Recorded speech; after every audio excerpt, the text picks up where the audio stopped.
سخت ہے۔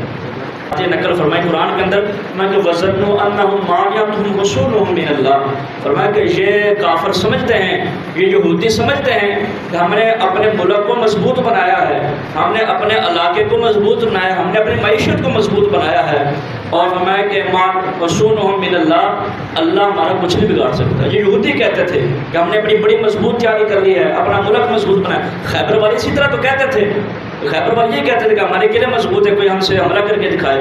وہ آخر وقت تک لڑتے رہے، تو کہنے لگے کہ نہیں ہمارے قلعے بڑے مضبوط ہیں، لیکن اللہ نے فرما دیا کہ فَأَتَاهُمُ اللَّهُ مِنْ حَيْثُ لَمْ يَحْتَسِبُوا، اور تم کون سی باتیں کرتے ہو کہ تمہارے قلعے مضبوط ہے، تمہارا ملک مضبوط ہے۔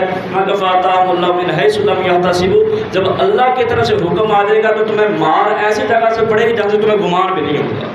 تو خیبر کے اندر کیسا پھر جو ہے رو رو کے حضور علیہ السلام کے بارگاہ میں آتے تھے، یا رسول اللہ ہمیں معافی دے دو، یا رسول اللہ معافی دے دو۔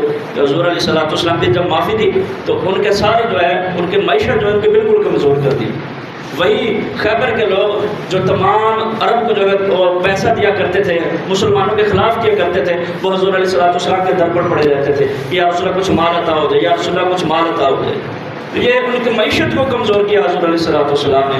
تو میں کہ اللہ تبارک و تعالیٰ کی جب مدد آ جائے گی، اللہ تبارک و تعالیٰ کی طرف سے جب حکم آ جائے گا تو یہ کافر گمان بھی نہیں کر سکتے کہاں سے ملے ہو جائیں گے، کہاں سے جو ہے اللہ تبارک و تعالیٰ کے جو ہے وہ لشکر اتر پڑیں گے۔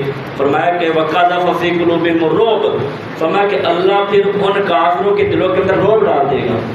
اور رو بھی تھا تو 313 1000 بندے کو آگے لگا کر بھگا دیتے تھے، اور رو بھی تھا تو جو ہے اتنے جو ہے ہزاروں 10 گنا بڑے لشکر ہوتے تھے۔ صحابہ کرام علیہم رضوان جو خالی ہاتھ جایا کرتے، جا کر فتح کرایا کرتے تھے۔ تو یہ روب تھا، یہ روب کیوں تھا؟ کیونکہ ان کے دلوں کے اندر تقویٰ تھا۔ تو اللہ اطیعوا اللہ ورسولہ، اللہ اور اس کے رسول کی اطاعت کرتے تھے۔ تو جب ہم نے اللہ اور اس کے رسول کی اطاعت کو چھوڑ دیا تو ہمارے دلوں سے جب تقویٰ ختم ہو گیا تو پھر جو ہے ہمارے اوپر طرح طرح کی مشکلات برسی۔ اور آج دور کے اندر جو ہے کیا ہے کہ ہر وقت ہر طرف سے جو ہے وہ کافر جمع ہو رہے ہیں۔ حالانکہ اللہ نے حکم دیا تھا کہ وَلَا تَنَازَعُوا، مسلمانوں کو کہا تھا تم ایک دوسرے کی تفریق نہ کرنا، تم اپنے آپس کے اندر بٹ نہ جانا، اکٹھے رہنا۔ لیکن آج ہو کیا رہا ہے کہ کافر سارے کے سارے جمع ہو رہے ہیں، یہودی سارے جمع ہو رہے ہیں، عیسائی سارے جمع ہو رہے ہیں، لیکن مسلمان کو فکر کوئی نہیں۔ اللہ کی آدرہ دیکھ لیں، کسی سے پوچھ رہے جی وہ جی میں تو فلاں ہوں، میں تو جی کیا کروں، میں تو کچھ کر ہی نہیں سکتا۔ کم از کم اتنے تو کر سکتے، دعاؤں کے اندر اپنے مسلمان بھائیوں کا خیال کر لو، کم از کم اور کچھ نہیں، اپنے دل کے اندر ان کو برا جان لو، لوگوں کو جو امت مسلمان کے اوپر ظلم کر رہے ہیں۔ اور حضور علیہ السلام کی حدیث سنیے، فرمایا کہ یوشک الامم، ایک جو ہے بڑی پیاری حدیث ہے، حضور علیہ السلام حالات حاضرہ کو دیکھتے ہوئے سنیے۔ فرمایا یوشک الامم کہ ایک وقت آئے گا کہ انت داعی علیکم کما تداعی العقل الی ساتھیھا، ایک بندہ پرات سمجھتے ہیں، پرات کے اندر کھانا پڑا ہو تو لوگ جو ہیں سارے بھوکے بیٹھے ہوں تو بندہ لا کر درمیان میں پرات رکھ دے، تو سارے بندے جو بھوکے ہوں کئی دنوں سے بھوکے ہوں تو سارے اس کھانے کے اوپر ٹوٹ پڑے گے، کوئی ادھر سے آ جائے گا، کوئی ادھر سے آ جائے گا، کوئی ادھر سے آ جائے گا۔ تو حضور علیہ السلام نے ارشاد فرمایا کہ مسلمانوں ایک وقت آئے گا امت مسلمان درمیان کے اندر ہوگی اور ارد گرد سے لوگ امت مسلمان کے اوپر ٹوٹ گریں گے، امت مسلمان کو ہر طرف سے پکڑنے کی کوشش کریں گے، امت مسلمان کو ہر طرف سے جو ہے حملے کریں گے۔ تو صحابی اٹھ کہنے لگے کہ یا رسول اللہ ہم درمیان میں ہوں گے، ہمارے ارد گرد جو ہیں وہ ہر طرف کافر ہوں گے، ہم بھی حملے کریں گے، تو اس کا مطلب ہے ہم تھوڑے ہوں گے کافر زیادہ ہو جائیں گے۔ تو حضور علیہ السلام ارشاد میں نہیں بات یہ نہیں ہے، فرمایا کہ بل انتم یومئذ کثیر، فرمایا کہ اس دن بھی تعداد تمہاری زیادہ ہوگی۔ آج دور کے اندر دیکھ رہے ہیں کہ پوری کائنات کے اندر امت مسلمان کی تعداد یہودیوں سے کتنی زیادہ ہے، مگر تعداد تمہاری زیادہ ہوگی لیکن پھر بھی حملہ تم پر ہو جائے گا۔ تو صحابہ نے کہ یا رسول اللہ وہ کیسے ہوگا؟ فرمایا کہ وَلَٰكِنَّكُمْ غُثَاءٌ كَغَثَاءِ السَّيْلِ، اور فرمایا کہ تمہارے نوجوان اس طرح ہو جائیں گے جیسے پانی کے اوپر جال بیٹھ جاتی ہے۔ تمہارے نوجوان جو ہے امت مسلمان کثیر ہوگی اور بہت زیادہ ہوگی، لیکن وہ اس طرح بیٹھ جائیں گے جس طرح جال بیٹھ جاتی ہے۔ اور فرمایا کہ وَلَا يَنزِعَنْ عَنِ اللَّهِ مِنْ صُدُورِ عَدُوِّكُمْ الْمَحَابَّةَ مِنْكُمْ، اور فرمایا کہ اللہ مسلمانوں کی جو کافروں کے دلوں کے اندر محبت ہے اس کو ختم فرما دے گا۔ اور پھر کیا ہوگا؟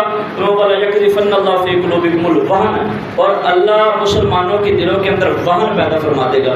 تو صحابہ نے پوچھا کہ یا رسول اللہ اس کا مطلب ہے کہ وہن ایک ایسی چیز ہے کہ جو امت مسلمہ کو خراب کر دے گی؟ حضور نے فرمایا کہ ہاں وہن ایسی چیز ہے جو امت مسلمہ کو خراب کر دے گی، امت مسلمہ کی تعداد بھی زیادہ ہوگی لیکن وہن ان کے دلوں کے اندر ہوگا، تو اس وجہ سے یہ پوری دنیا سے مار کھائیں گے۔ تو صحابی اٹھے، یا رسول اللہ وہن کیا ہوتا ہے؟ وہن جو لفظ حدیث کا فرمان کہ یا رسول اللہ وہن کیا ہوتا ہے؟ ومل وہن، وہن کیا ہے؟ تو حضور علیہ الصلوۃ والسلام نے ارشاد فرمایا کہ حب الدنیا و کراہیت الموت، فرمایا کہ مسلمان دنیا سے محبت کریں گے، موت سے نفرت کریں گے، کہ دنیا چاہیں گے ہر طرف سے جو ہے ادھر سے بھی دنیا حاصل ہو جائے، ادھر سے بھی دنیا حاصل ہو جائے، اور شہادت کو برا جانیں گے اور موت کو برا جانیں گے۔ حالانکہ جو ہے امت مسلمان کا ہر فرد بنتا ہے۔ غزوہ احد کی مثال لے لیجیے، حضور علیہ الصلوۃ والسلام کے دور کے اندر بچے بھی حضور کے بارگاہ کے اندر آتے تھے، یا رسول اللہ ہمیں جہاد کرنے کا حکم دیجیے، یا رسول اللہ ہمیں شہادت چاہیے، یا رسول اللہ ہم شہادت چاہتے ہیں۔ تو اس دور کا بچہ بھی حضور علیہ الصلوۃ والسلام کی بارگاہ کے اندر آ کے جو شہادت کا سوال کرتا تھا۔ اور آج ہمارے بچے کیا ہیں، وہ ان کو ٹی وی لگا کر دے دیں، ان کو جو ہے وہ موبائل دے دیں، ان کو کارٹون لگا کے دے دیں، ان کو طرح طرح کے جو ہے گانے فلمیں لگا کر دے دیں۔ تو جب تک ہم اپنی تربیت، اپنے گھر والوں کی تربیت صحابہ کرام علیہم رضوان کے طریقے پر نہیں کریں گے تو اس وقت جو ہے ہم کامیاب نہیں ہو سکتے، ہمیں ہر طرف سے ماری پڑتی رہے گی۔ اور جو ہے ڈاکٹر اقبال سے کسی نے پوچھا تھا کہ مسئلہ کیا ہے کہ امت مسلمہ ذلیل کیوں ہو رہی ہے؟ تو اقبال کہنے لگا کہ میں نے بھی اللہ سے یہ سوال کیا تھا، تو کہتے کہ شبی پیش خدا بگریستم زا، کہ ایک رات کو اٹھا تھا تو میں بڑا رویا تھا اللہ کی بارگاہ کے اندر، میں بڑا رویا تھا، اور میں نے رو کے کیا کہا تھا کہ مسلمانان چراں زادند و خارند، کہ یا اللہ میں رو رہا ہوں جس وجہ سے یہ امت مسلمہ کیوں ذلیل ہو رہی ہے، امت مسلمہ کو کچلا کیوں جا رہا ہے، امت مسلمہ جو ہے وہ رسوائی کیوں ہو رہی ہے اس کی اتنی زیادہ۔ اقبال کے نے پوچھا تھا، پھر فرمایا کہ ندا آمد نمی دانی کہ ای کون، کہ